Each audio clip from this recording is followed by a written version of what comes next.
In the news this week, federal government under scrutiny over counter-terrorism laws. Plus, Asian candidates campaigns for One Nation as the party consolidates its popularity. And on Western Perspective, on the road, the controversy behind the Row 8 and Perth Freight Link. This is the Evening News with Ivan Lung and Daniel Stanisgard. Good evening. Despite recent introduction of counter-terrorism laws aimed to strip dual nationals of their Australian citizenship if they are affiliated with terrorists, only one Australian has had his citizenship revoked so far. The Foreign Affairs Minister says approximately 200 people are currently under investigation for supporting terrorists. Cassandra Elliott reports. Counter-terrorism laws introduced a year ago aim to strip dual nationals of their Australian citizenship if they are affiliating with terrorists.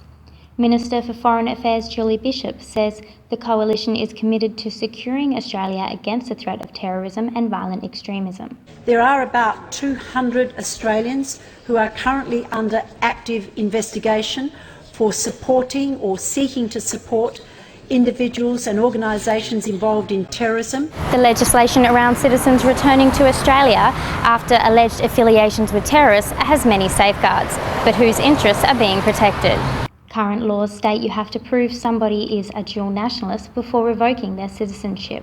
As Labor MP and counter-terrorism expert Dr Anne Alley explains, you can't make someone stateless. We do have the capacity to not just remove citizenship, but where we cannot remove citizenship, to arrest people and detain people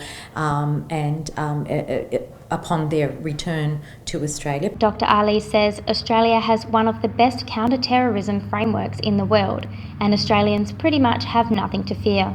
Cassandra Elliott, WAMN News. You might think it's a weird mix, but Australian Asian Chung Chang is running as a candidate for Pauline Hanson's One Nation in the upcoming state election. Although One Nation's influence in WA has increased, Mr Chang believes fixing the state's massive debt remains his first priority. Nelson Liu interviews him. Being an Asian in Pauline Hanson's One Nation, does that vindicate Pauline Hanson's previous comments about being swamped by Asians? I've met Pauline, and she does not have a racist bone in her whole body. Since I've been in One Nation, the other 40 odd candidates, I've not heard a single derogatory term from them. What is your opinion of the promises that have been made, particularly things like jobs, finances, Row 8, Row 9? In terms of Row 8, we will not be tearing up any contracts. Okay, so the current government has already committed to it. The Labour opposition says they will tear it up. We think that's a reckless decision. The party's been beset with issues surrounding its preference deal with the Liberal Party. What has been the general consensus behind that? This preference deal has been a watershed.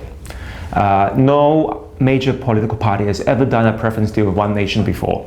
So finally, we're being treated seriously. What would your message be to these parties, given that we're in such a big debt and deficit? My message to them is stop being mamby-pamby to everyone, show real leadership, fix up our finances, lead by example, and people will follow. WA Police are aiming to increase their road safety enforcement heading into the Labor Day long weekend, as they urge drivers to stay safe on the state's roads. Authorities are targeting a range of offences including speeding, drink and drug driving, not wearing seatbelts, using mobile phones while driving, driving recklessly and unlicensed driving. Enforcement will be extended from Perth into regional Western Australia.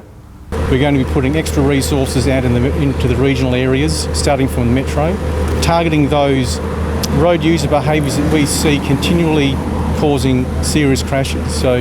On any given night in WA, there are 9,600 people experiencing homelessness and another 7,000 in insecure accommodation. The Greens introduced the Homelessness package, which plans to build 10,000 homes for homeless people in WA over the next 4 years.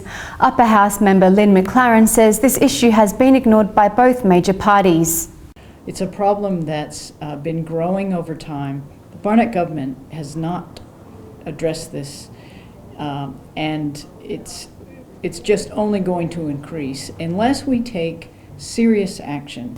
Nintendo launched a revolutionary Switch gaming console this week, allowing one gaming device to switch between portable and television entertainment. The device also lets players to detach the controls and accommodate 2 players in one device. For many gaming fans in Australia, it has been a moment they've been long waiting for. Comes in lots of different colours, I'm pretty sure.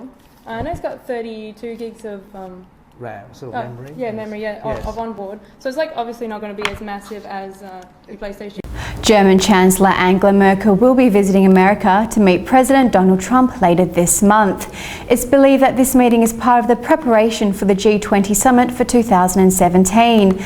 Back in January, both leaders confirmed the importance of NATO and bilateral relationship between the US and Germany during a phone conversation.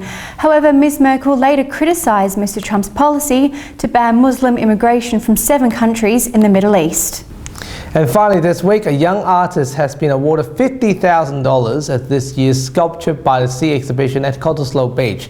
The winning sculpture is titled Column of Sound and is an actual soundbite taken at the beach and reflects through the sculpture. The artist says he plans to expand his studio with the money. I wasn't expecting this award right now, and it comes off as a great relief, because for artists to live off on art is really tough. So it's a great support for me to really push my work beyond boundaries. You can do a lot with $50,000. That's right, and good luck to the winner. And those are the top stories you need to know this week. We have the latest news on our website and Facebook. See you next week. See ya.